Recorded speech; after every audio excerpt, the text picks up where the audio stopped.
You're listening to Recovery Survey, the podcast that shatters stigmas around different types of addictions and takes a deep dive into spiritual principles. I took all of it, put it into a glass pipe, and smoked it away. Ended up destitute, incarcerated, spending nights in homeless shelters, nowhere near employable. Today, as you kindly mentioned, I have published a book. My life stream has always been to be an author. My guest today is named Ed Kressy. He was once arrested by the FBI and then later recognized with a Community Service Award by the FBI director. He is the author of the book, My Addiction and Recovery. Just because you're done with drugs doesn't mean drugs are done with you. Welcome to the show, Ed. Great to be here, Brett. Thanks. Absolutely, man. I'm excited to hear more about your story. I was talking with Sydney, and she sent me a link to a video that you had uploaded a while back, and I was intrigued by the story and just that intro that I read. Man, tell me more about that. Sure. Well, in 2006, I was arrested by the FBI. I was at the tail end of a devastating 11-year addiction to methamphetamine. My addiction involved what's known as meth psychosis, which I believe is similar to paranoid schizophrenia. For me, what that meant was I believed in this vast FBI conspiracy that had targeted me as an individual because I had inadvertently befriended a 9/11 hijacker. Therefore, the FBI had architected this vast conspiracy involving my family, my friends, my former employers, everyone I'd ever known and encountered. And this conspiracy went back to before I was born. The FBI was sending invisible stealth bombers that beamed the disembodied voices into my head. Brett, I could go on and on and on. The point is, I was deep in this meth psychosis FBI conspiracy in 2006. I'd been in meth psychosis since 2003. So I spent about a total of 4.5 years really in this state of paranoid schizophrenia. In 2019, fast forwarding a few years, the director of the FBI, the actual director, now this is reality. We've moved past the delusional parts. In 2019, the director of the FBI was shaking my hand in the FBI headquarters in Washington, D.C. Christopher Wray, the FBI director, was presenting me with a Community Service Award, one of the highest honors the FBI bestows upon civilians. I was one of 57 Americans to be recognized. The FBI, so much to their credit, recognized me for the work that I have done to reduce recidivism and addiction in the San Francisco Bay Area, which was my home for many years. It's a beautiful story of second chances. Thanks to God, thanks to the spirits, thanks to so many amazing, remarkable people who extended second chances to me. Not only did I overcome a life of selfishness, a life of poor decisions, a life in which I had taken so much of what society offers. Society bestowed upon me many blessings, a college education, home ownership in the wonderful city of San Francisco. I'd had a career with the firm that was named the #1 best company in America to work for by Fortune magazine. This firm was called Genentech. They were a biotech firm. Genentech treated me very well during the 5 or so years I was there. I had a career with Stanford University, believed by many to be one of the finest institutions of higher learning in the world. I took all of that, but I had this wonderful dog, this incredible dog. I had many, many loving relationships. I took all of it, much more, put it into a glass pipe, and smoked it away. Ended up destitute, incarcerated, spending nights in homeless shelters, nowhere near employable. Thanks again to God, spirituality, the spirits, many amazing people. Today, as you kindly mentioned, I have published a book, which is my life's dream. My life's dream has always been to be an author. Not only that, but more importantly, at least to me, more importantly, we're donating my book to incarcerated persons who are turning their lives around. In the time my book has been out, we've donated 500 copies. We've donated 425 copies, and 75 copies just got approved. Our goal is to get a copy of my book into the library of every correctional facility in the United States, so that incarcerated people have the opportunity to benefit from the wisdom that was so generously passed along to me from so many incredible people. It's a wonderful story. Ultimately, my story proves that with spiritual principles guiding our lives, we can truly overcome even the most challenging obstacles. The depths of psychosis, the depths of terror and horror that I rose above, thanks again to God and incredible people. Spiritual principles, along with hard work and along with a lot of help, allowed me to not only quit drugs, to not only survive, but to really triumph. And triumph insofar as it doesn't mean I'm a great person. It doesn't mean I'm like my heroes, Nelson Mandela or MLK or anything like that. It means, triumph to me means I'm allowed to give something back to society.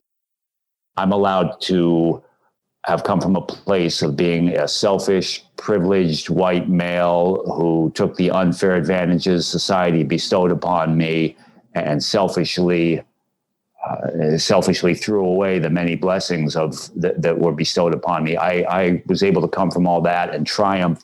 And again, triumph means I'm in a place where I am allowed to volunteer inside maximum security prisons, helping others transform their lives.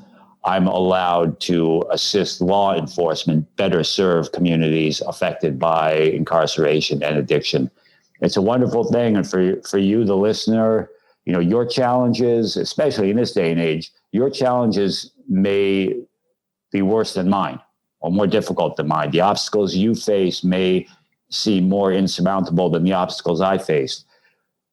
Wherever you are in your life, I believe that spiritual principles can help you not only survive, because we're not about survival. We're not about getting by. We want, at least from my perspective, we want to be about living our best lives. We want to be about triumphing over our obstacles. We want to be about bringing our best selves to the world around us. These types of things, from my perspective, have got to be our goals. How can we really bring our best selves? How can we truly live our best lives? When we set forth with spiritual principles, with attitudes of service, self-improvement, and about giving to the world around us, at least in my life, I've been very fortunate. I've worked very hard. I've also been very fortunate. I found that triumph is possible despite even the most devastating seeming obstacles and the most hopeless seeming circumstances. Man, I love that message that you just shared right there at the end, because I've done that. I've gone that route of, I guess it'd be like the quote unquote dry drunk type thing, where I've abstained from drugs for a period of time, but wasn't working an active program, wasn't doing anything to change my life or apply spiritual principles into my life. And I was completely miserable. And I'm in the same boat as you, where if I'm not doing something to improve my life, if my actions aren't showing that my life is improving, if something's not changing, if I'm just abstaining from drug use, that's great, but that's not enough for me anymore. I need to continue to grow. I need to continue to learn about these spiritual principles and how to apply them in my life. So I love that you made that point. Yeah, well, you said it so well, Brett. The challenge for many of us who struggle with addiction is that drugs are not our problem. Drugs, drinking, gambling, unhealthy relationships, social media, whatever we may be engaged in addictively, those things are not our problem. Often those are our attempt at a solution. We're using those things. In my case, I used drugs so I did not have to deal with the difficult aspects of my life. I used drugs so I didn't have to think about the fact that I hated myself. Deep down inside, I hated myself. I was always the bullied kid who wouldn't stand up for himself on the playground. I was always the person who had a dream of being an author, yet never had the discipline or perseverance to pursue my dream. All the negativity I felt towards myself and projected onto the world around me in the form of resentments and anger and hostility, all of that I could tamp down with drugs, heavy drug use. For many of us, the drugs or whatever addictive behavior, the social media, the eating, the workaholism, whatever it may be, these are our attempts to not have to face life's difficult challenges. And if you're like me, you find the insidious thing about addictive behavior is that it works as a solution. It works. I mean, for me, it worked. I could tamp down the negativity with heavy drinking and drug use. It worked for me for 15 years. I could succeed in other areas of life, and I didn't have to think about the work I needed to do on myself. The problem is when addictive behaviors fail us, they often fail catastrophically. That was certainly the case for me. When drugs failed me as a solution, all of a sudden, not all of a sudden, but eventually I found myself in places like homeless shelters, behind bars, flop house hotels. The ultimate challenge I found is that when we get into a period of recovery, when we put our addictive behaviors behind us, we have to venture into the unknown. That's a very uncomfortable situation for many of us. We don't have drugs or addictive behaviors as a solution anymore. Now we've got to go into the unknown. And human beings were sort of programmed to remain in circumstances that are familiar. It's the familiarity is comfort, and comfort, as we know, is not the same as happiness. You put it so well, Brett, because if we're going to venture into the unfamiliar, if we're going to go into that uncomfortable set of circumstances that is abstinence or recovery or transforming our addictive behavior into a healthy addiction, whatever our paths may be, probably they're going to be uncomfortable. So we got to focus on living our best lives. That's what I've been able to do. I'm so fortunate today. I look back upon 12 years of freedom from drugs, having been a volunteer first responder for the fire department in San Francisco, where I used to live. So I can say to myself, hey, yeah, maybe I was that bullied kid. Maybe I never pursued my dream of being an author. But you know what? I was a volunteer first responder for many years. Yeah, maybe I smoked so much meth selfishly that I believed in a 9/11 conspiracy. But, still I was a first responder, and I did something to live my best life. And now I can look at myself as the person I am today, knowing that I love myself. And love myself doesn't mean I'm a great person or better than anyone else. It means that I don't need drugs as a solution anymore. I've found newer, better solutions. And behind it all is the spiritual principles. The spiritual principles allow us to overcome fear. Spiritual principles allow us to overcome that uncomfort. If we're going to venture forth into the unknown, into the unfamiliar, we're going to face fear. A belief in the spirits, a belief in God, faith-based practices, meditation, really whatever form of spirituality is most appropriate to the individual. There's a great quote from the Dalai Lama. Someone once asked the Dalai Lama, what's the best religion? And the person thought the Dalai Lama was going to say, Buddhism because it's the oldest or something like that. The Dalai Lama responds that the best religion is the one that makes a practitioner the best person, right? The kindest, the most empathetic, the whatever it is. That to me is a wonderful way to look at spirituality, and to use spirituality as a means to lead our best lives. So whatever brand of spirituality makes you the practitioner, the best person, that's a form that's right for you. It's focusing when we focus on not only leaving our addictive behavior behind us, but being the best versions of ourselves, leading our best lives.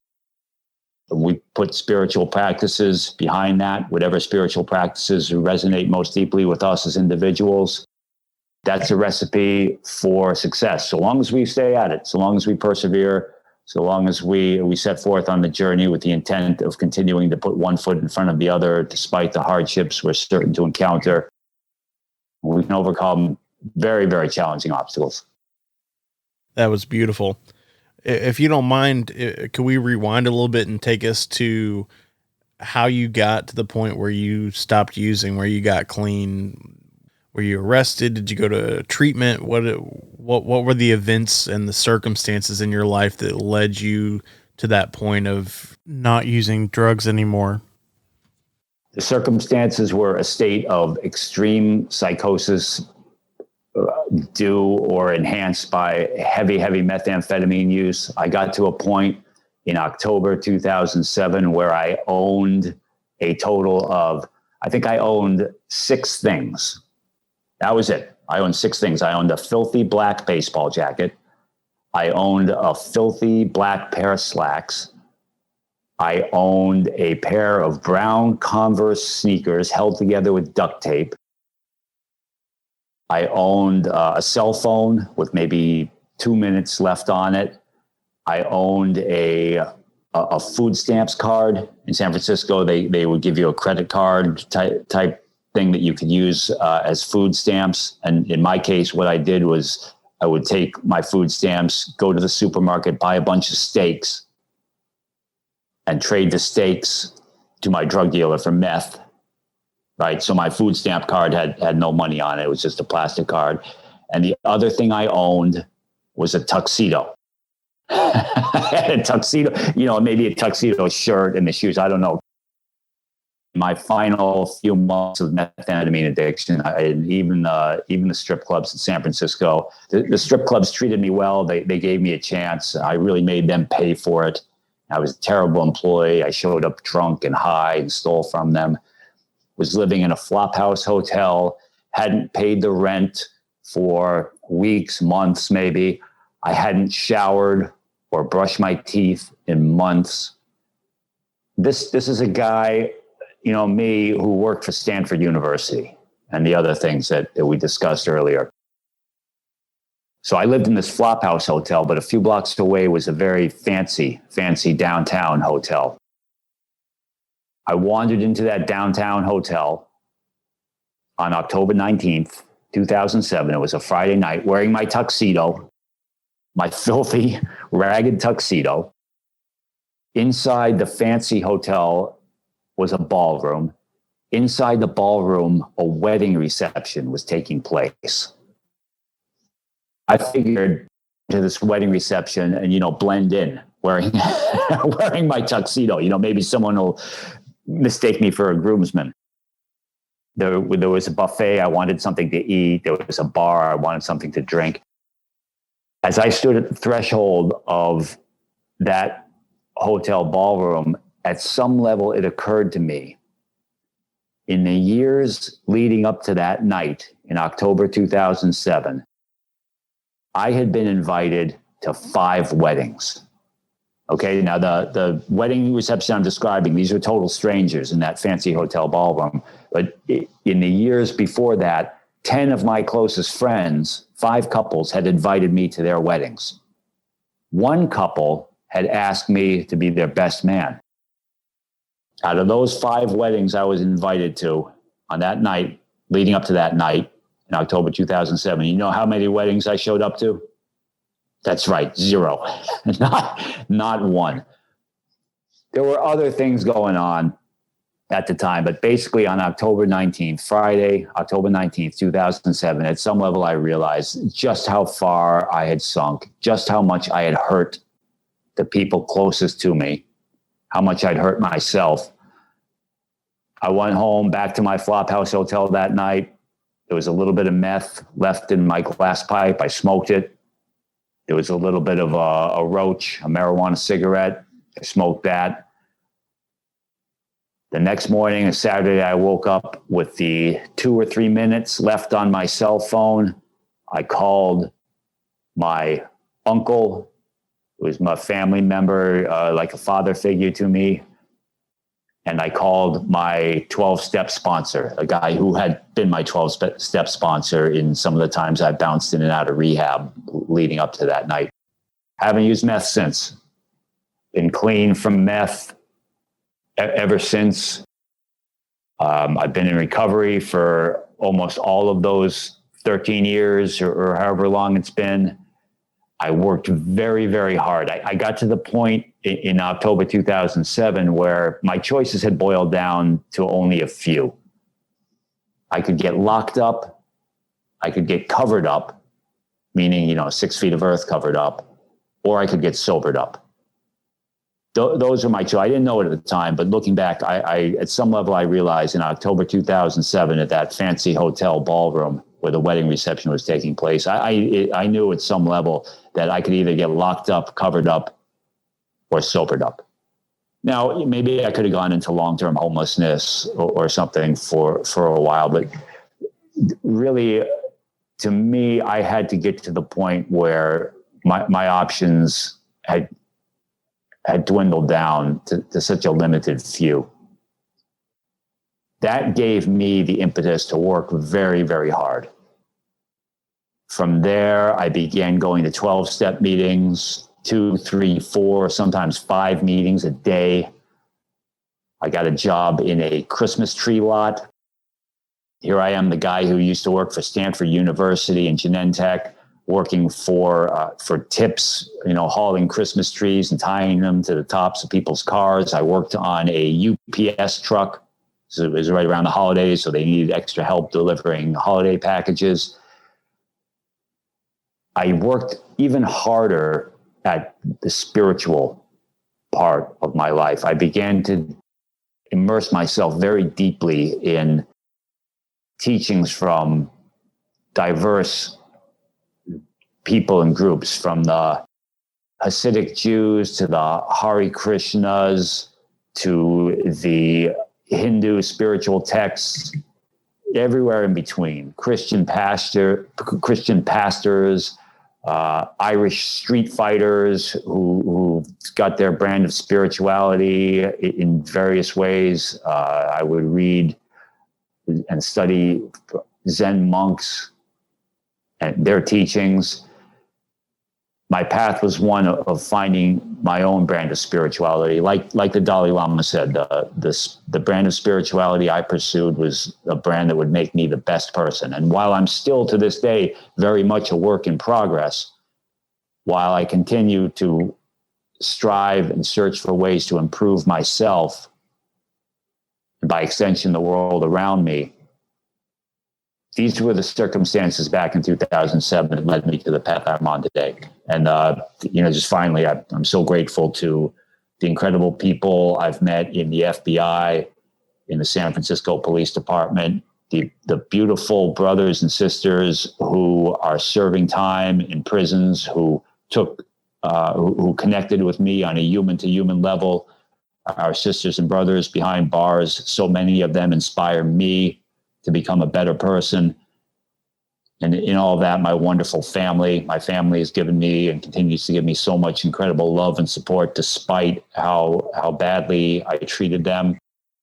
Today, I'm the best son, I'm the best brother, I'm the best cousin, I'm the best nephew I've ever been. Very far from perfect, but the best I've ever been.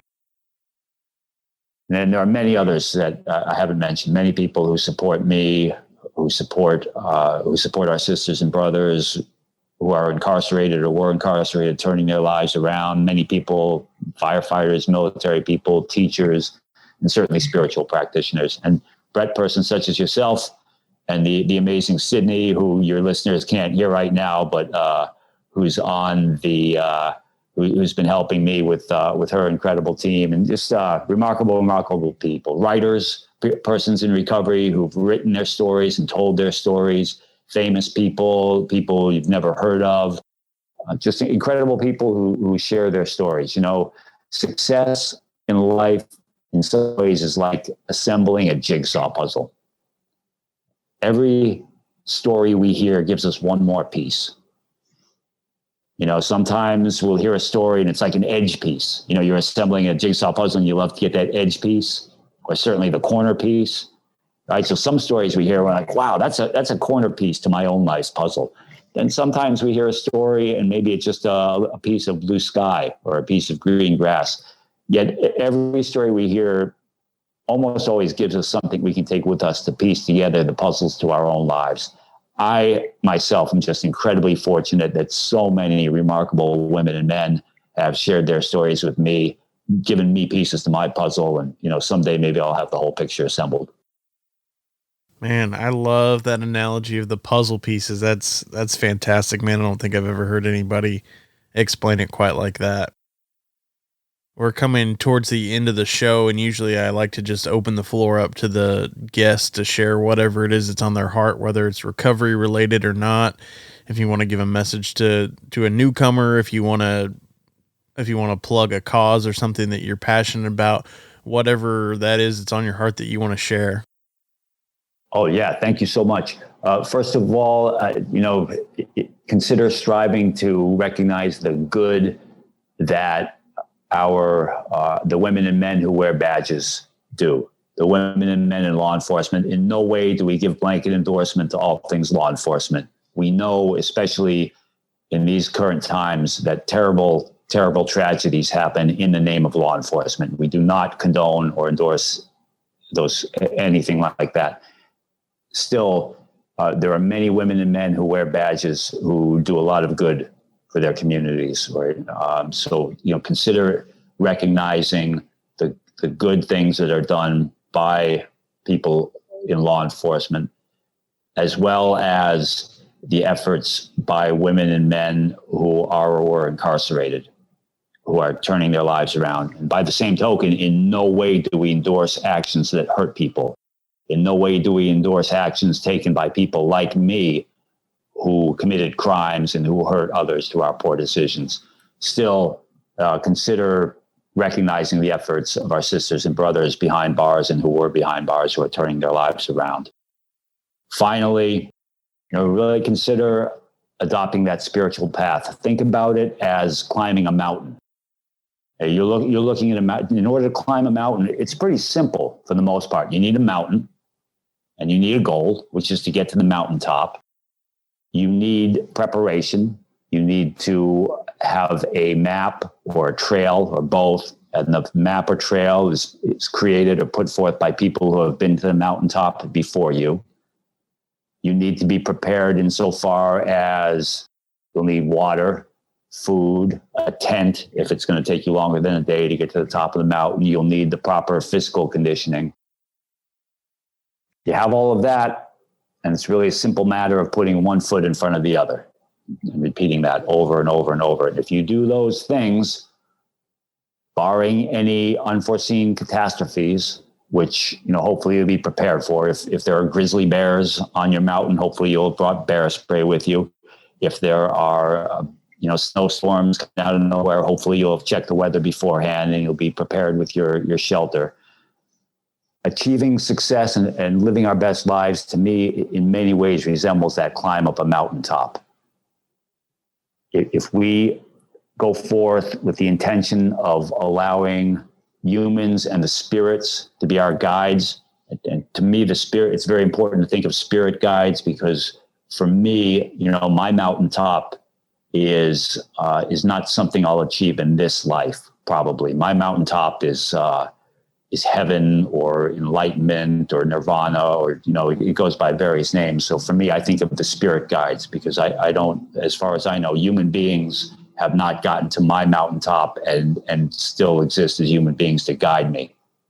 for many of us, think of what your mountaintop is and who your guides might be, how to best prepare, and then set one foot in front of the other. As long as you do those things and you set one foot in front of the other, if we decide, hey, no, I don't want up this mountain anymore, that it's too steep, we're going to encounter obstacles going up the mountain. And some of those obstacles are going to be incredibly daunting. We're going to encounter rock walls we need to climb up. We're going to encounter inclement weather. We're going to encounter diverging trails and trails that take us through very challenging, underbrush or whatever it might be. The point is to get up a mountain. If it's a mountain worth climbing, we're going to encounter obstacles.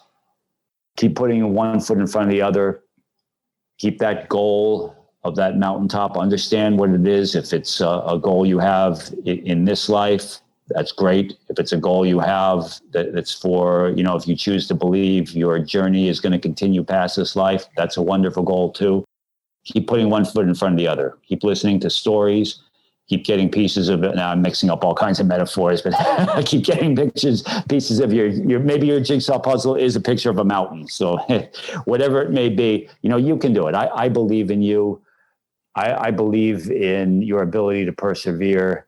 When you persevere, when you have your spirit guides and your human guides, and when you go forth in the spirit of bringing your best self in service to your own goals and the betterment of those around you, you can do remarkable things in your life. I believe in you, and I hope you believe in yourself. Man, that was great.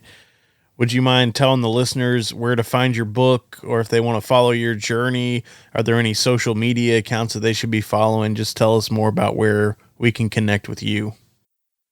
Yes, thank you. You can go to my website, which is www.edkressy.com, or go to Facebook. My name's uncommon enough so that if you go into Facebook and just type in Ed Kressy, would love to be friends with you and would love to connect with you on Facebook. Well, I appreciate you taking your time out of your day, coming on the show, sharing part of your story with us. I really do appreciate it, man. I think it's going to be that corner piece for a lot of people in their journey, and I think it's going to inspire a lot of people. So I appreciate you coming on today. Hey, thanks for having me, Brett. And again, happy birthday. Happy 1 year anniversary for your podcast 1 year anniversary. It's amazing work. You're bringing a lot of good and light to the world. I appreciate it, man. Thanks. Ed, thank you so much for coming on the show today and telling us about your book and all the work that you're doing to help people that are incarcerated. If you would like to find out more about Ed, his information will be in the show notes. You've been listening to Recovery Survey. If you got anything out of today's episode, I'd ask you to please leave us a 5-star review and share this episode with a friend. If you'd like to get in contact with us, you can find us at recoverysurvey.com. You can listen to all of our episodes on the website, as well as connect with us on social media, where you can get previews for upcoming episodes.